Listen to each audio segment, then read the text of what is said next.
my colleagues, Edwin Sifuna, Julius, Karori, the organizers of this event, Edwin and Mongela, and all the other team, and all the Kenyans present here this morning. Good morning. When there was a presentation here that 125 individuals own as much wealth as 43 million Kenyans, and somebody talked about Mohesh Fulani, I don't know why everyone was pointing at Edwin Sifuna.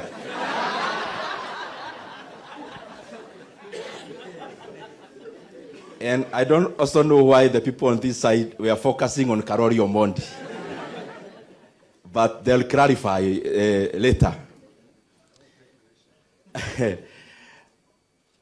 I want to be very direct to the point.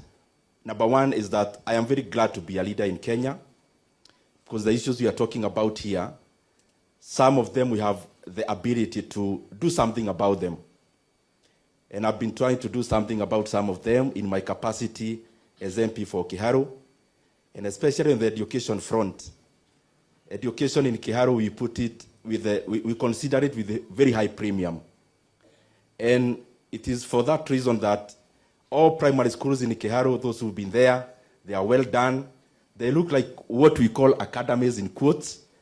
And for those who come from rural areas, this is something great, that all public primary schools in Kiharu, all classrooms are actually tiled.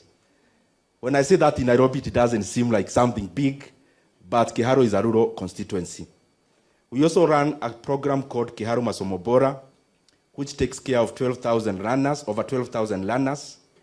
And this school in Kiharu is actually 1,000 shillings per term. The rest we take care of. And actually, in that 1,000 per term, learners eat in school from Monday to Saturday. And by the way, in Kiharu, every last Friday of the month, those learners in all day schools, they actually eat chapati for lunch. Actual ones, they are cooked. Why is inequality so important? Why is inequality very important, even economically speaking? In terms of my leaning politically, I would say I'm center-right.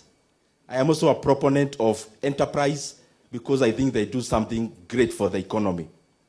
But in terms of equality and inequality, as I have seen very well measured here, even through Gini coefficient, when you have, just to put it in banal terms or in plain terms, when you have 1 million people here, 2 of them, they have, let's say, 2 billion shillings each.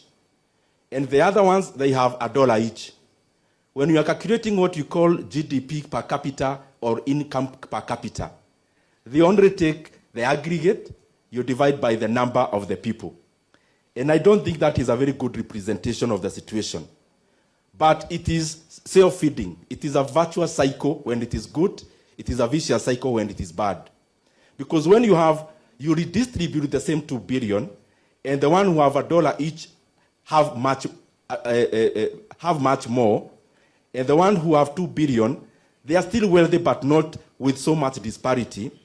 What you do is to give the other people also purchasing power. Because economies run on 2 things, production and consumption. If there are no consumers, if there's no purchasing power to the majority, even the producers themselves, they get a drought. So it is important for us to constantly champion for equality, and that is why I commend Oxfam for this event. The second thing I want to talk about is education. As we have seen in the figures here, capitation in our primary schools, because it's primary school that started in 2003 in terms of free basic education, it has been decimated to 18% currently, and especially given on the depreciation of purchasing power since then. The figure hasn't changed, but the purchasing power of that figure has shrunk to 18%. Now, this is the bad news I want to give Kenyans, because part of our work is also to sensitize. The principals in our day schools as we talk today now, and I'm sending my brother PS, and I recognize your presence here. I request you because you are now the nearest to government in this room. Please, it is unacceptable that the government sent a circular to our day secondary school principals wanting to add school fees by 9,000 shillings from January. And I just want to request you, as a member of parliament for Kiharu, free basic education is important even for bridging the inequality gap, for building capacity of Kenyans, and I want to assure you as member for Kiharu, there will be no school fees that will be increased in January as far as we are still serving Kenyans. And therefore, the government needs to reconsider. Some of these things are not issues of discussion. You cannot take away from Kenyans things that are good. Governance is about progress, not going backwards. You can only add into the gains. And therefore, that issue of basic school increment cannot be accepted. The other thing, we must also frankly interrogate our economy. We talk about factors of production. In our economic classes back then, it was about land, capital, and the rest. But unfortunately, in Africa, specifically in Kenya, and you can attest to this, the most important factor of production currently is political patronage, clientelism. That is the pure truth. And I want you to keep on assessing the kind of deals that are happening in Africa. When you see a multi-billion deal in any sector, either energy sector or any other sector, you dig deeper, you will likely see patronage. And you cannot grow an economy which is not liberalized. We need to let go. Let entrepreneurs do their trade. Let politicians do their work. But we cannot continue having politicians doing both fronts. Now, debt. I'm going direct to the point again because of time. Kenya, I said this in Parliament yesterday, and I want to repeat.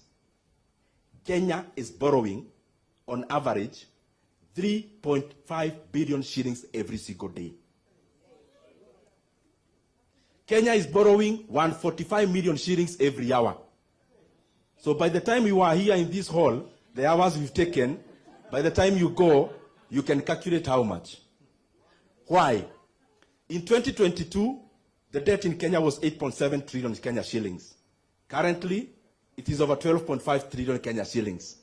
We have borrowed over 3.5 trillion Kenya shillings. Kibaki borrowed a net of 1.2 trillion in his 10 years. So Kenya is borrowing in a year, what Kibaki was borrowing could have borrowed in 10 years. We are borrowing, let me repeat, 3.5 billion shillings every day.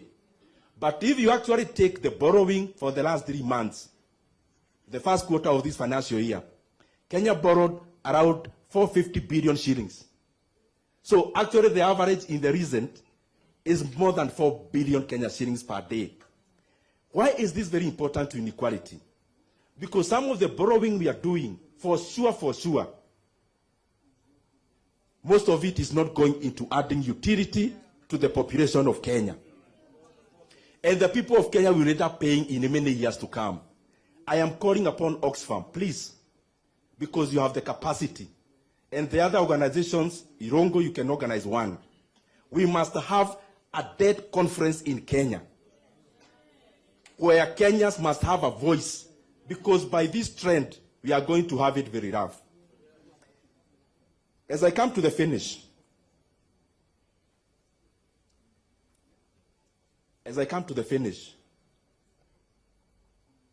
please, I will talk slowly as I finish. Hear me clearly about this issue of debt. Hear me clearly.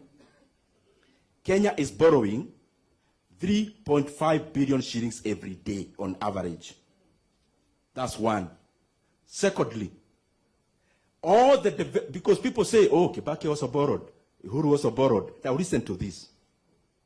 Besides that borrowing that is in the book, from this financial year, Kenya has also become clever, as Kibaki was saying.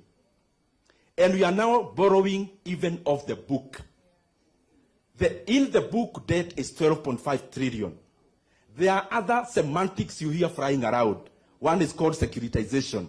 Securitization is an illegal debt of 175 billion already taken. It was nowhere in the budget. There is no document anywhere about securitization.